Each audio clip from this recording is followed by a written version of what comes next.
Hi, it's Anita Hamilton here. I'm just going to make a really quick video about how to approach the practice education essay.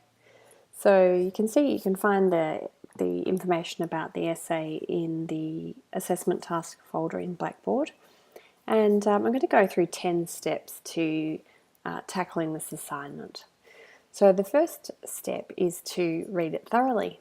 So on this page it has a really good description and then the criteria, and they overlap. So firstly, when you read through it, you can see that what I'm asking you to do is go back through your reading and then also the in-class learning activities and then the practice education. You're going to discover how the philosophy, foundation concepts and scope of occupational therapy has been explained to you, and we've been talking about that for the whole of semester 1. So you're going to then examine occupational therapy intervention approaches, which we've discussed several times in class, and then we're going to discuss each week in practice education, and consider how participation in meaningful occupations is linked with health and well-being.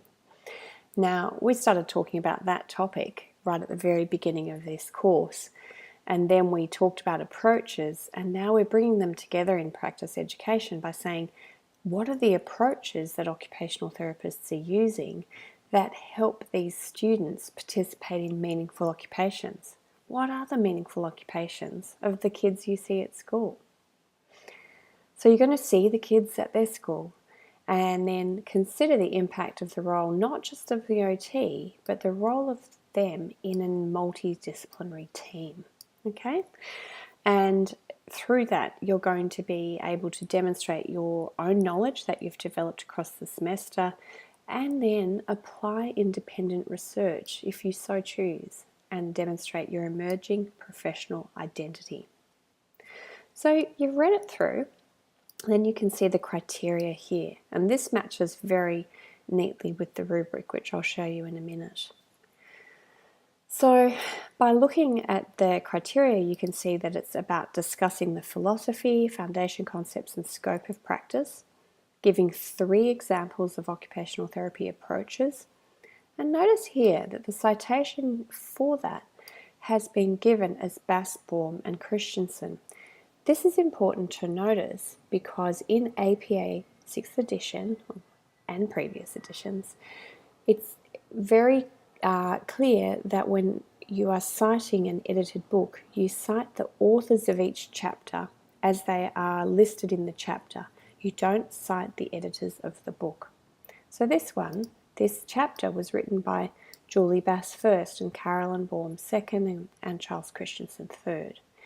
You can see here there's always the date and then page 64, and it's P.64. Those things are important. Okay, so they're the actual, I'm just doing a little APA side thing there, but they're the things that you saw in the school setting. And you're going to demonstrate emerging professional identity, which was talked about up here, and the multidisciplinary context. Of course, we're looking for concise writing style that communicates meaning, uses correct spelling and grammar, and APA 6th edition referencing. You would probably benefit from buying the APA 6th edition book. If you don't want to buy the book, I think that it's worth borrowing it, or there's also another online resource which is quite useful called The Owl at Purdue, which I use when I don't have my book nearby. Okay, so then further down here it talks about resources such as your lecture materials, tutorial materials, etc. Okay, the rubric itself is downloadable if you click that link. I'm just going to quickly grab mine, pop it up. Now, when I write a rubric, I firstly write the criteria in this column so that I remind myself what are the key things I'm asking the students to do, and then give a weighting. So this has been sitting in the assessments folder throughout the semester, so you've probably already looked at this, but today you're probably looking at it a bit more closely. So all the same things are written here. And then I go over and I write the past column. What am I looking for to say this student demonstrates this well enough to continue forwards and show that they are at the level we would need for a first year, first semester student.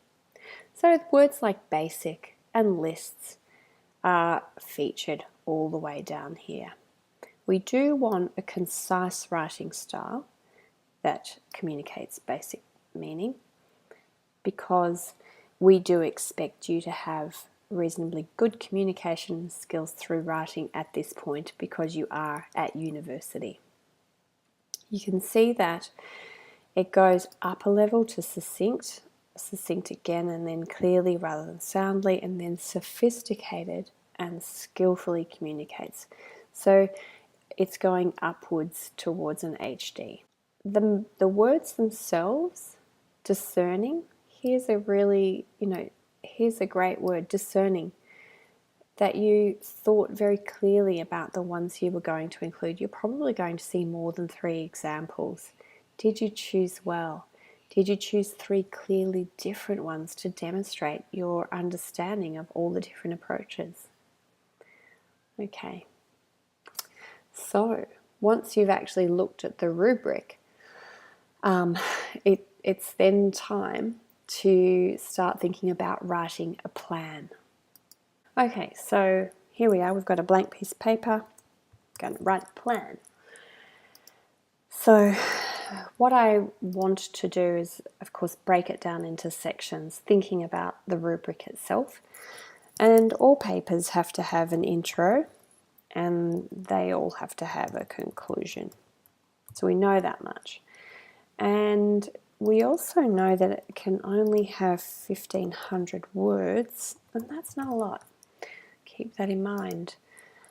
I want to make sure that I look at the OT philosophy.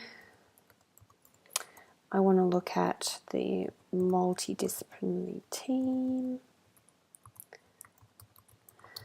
And I also want to look at 3 approaches.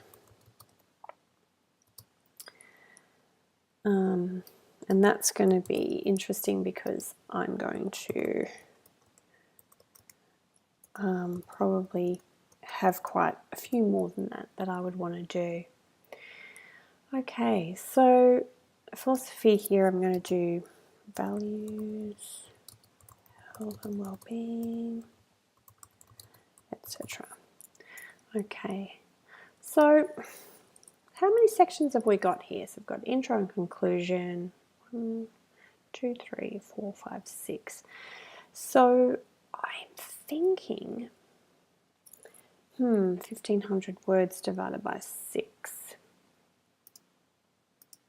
That's around 250 words per section. But I'm not going to need 250 for every bit. So maybe I'll say definitely here 250 or so. And then I'll finesse it from there. So at least those 3 will.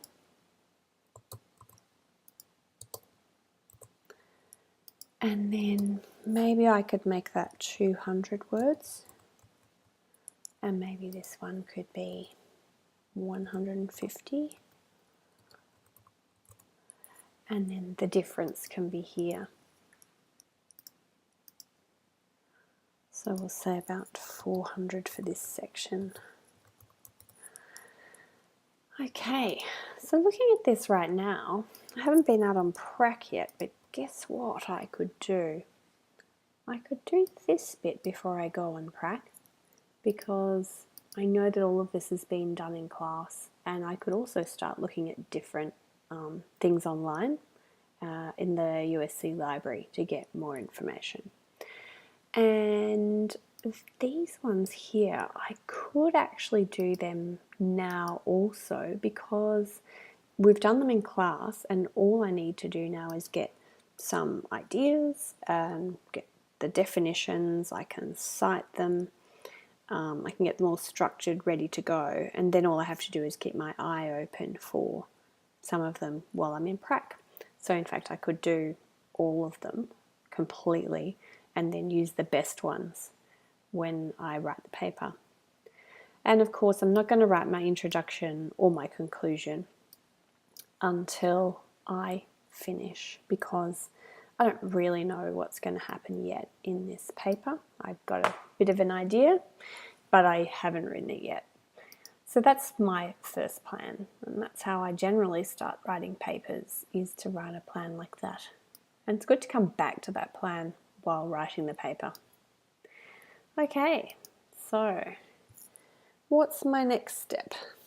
Now, it does say here that it says apply independent research, and I think, oh, okay, that means I have to go to the library.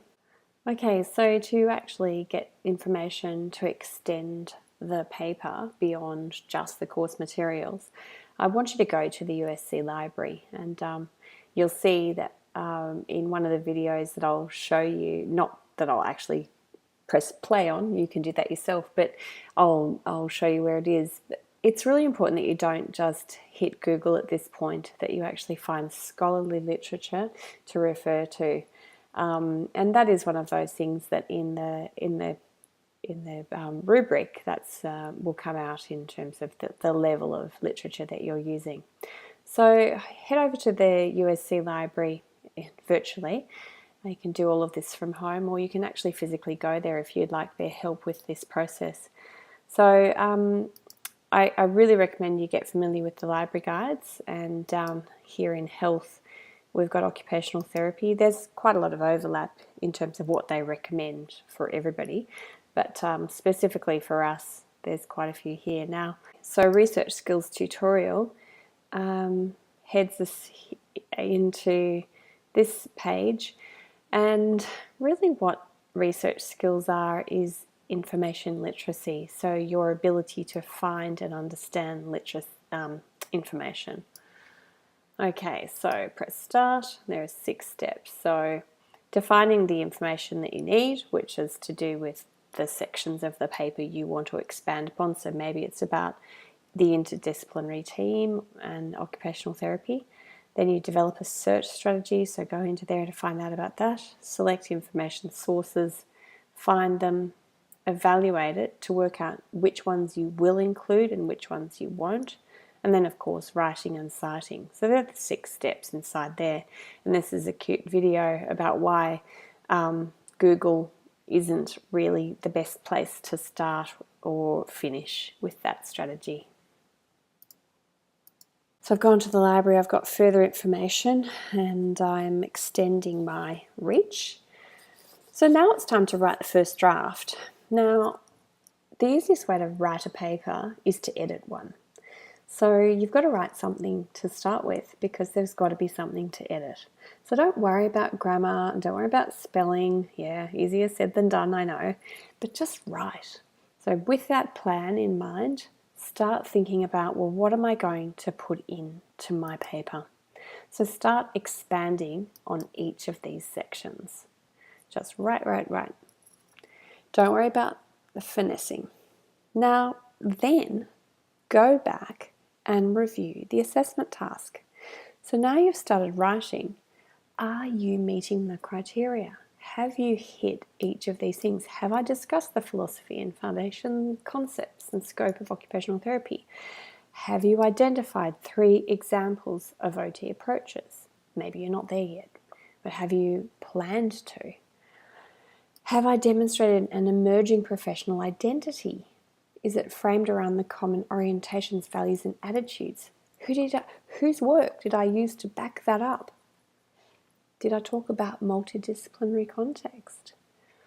And then, of course, we'll get to this bit at the end. Don't worry about that right now. So if you've written your full paper, it should be well over the word limit of 1,500 words at this point. Sometimes it's 1,000 words over. And this is because you're just writing in very long sentences and you're probably over-expressing everything. But now comes the step where you can finesse your work, check your grammar and spelling, and check your word count. This means making every single paragraph count. One of my colleagues at the U of A, University of Alberta, gave me a great phrase once for writing clear, concise paragraphs or sentences and paragraphs, but it was state what is this about, explain, and give an example. This approach is actually going to be really important here in each of those, okay? It can also be helpful in this section here too. It's a really, really great approach to writing. So think about that. Does each sentence give me information? Does each sentence link to the next sentence to complete a full thought in one paragraph? And have I sequenced my paragraphs logically that the story unfolds really naturally? Now, when you think you're almost done, give it to a friend to read. Now, make sure the friend isn't somebody who actually is writing this paper either. And I'm not even saying that because of plagiarism or collusion. I'm saying that because if you can write a paper that a friend who's not studying occupational therapy but is an equally intelligent person, if they can read it and say, I can tell you what this paper is about. It's about this, this, this, and this. You are talking about the philosophy and values of the profession. You've told me about the link between health and well-being and occupation. You've told me about what you saw in the schools and how these approaches are enabling health and well-being in the students. So can they, if you hand it to them and they read it and they say, that's great, wow, OT's awesome, that's fantastic, you've done a great job. If they politely hand it back and say things like, I'm not studying what you're studying, so I don't really know, and I'm not really sure, but it's great, it sounds great, you've probably overwritten it. You've probably gone too scholarly and tried to be too finessing. Bring it back to writing a story, writing a paper that somebody who's not in first year OT can read. All of us should be writing like that. So that's your last step, asking a friend, a critical friend who doesn't know the topic, to read your paper. So the main steps are: read through the task thoroughly. Look for what the assessor is asking for by reading the rubric. Write a plan. Then look to your course materials and to the library for more information. And that's steps 4 and 5. Write your first draft and don't worry about grammar and spelling. Review the assessment task and rubric again to check your progress and to work out any gaps. Write your full paper, it will be over the limit, and then finesse it, checking grammar and spelling and the word count. Then the last step is ask a friend to read it, and if they can tell you really clearly what your paper's about, you've probably nailed it. I hope that helps. If you've got any questions, please ask them in Blackboard. Thanks.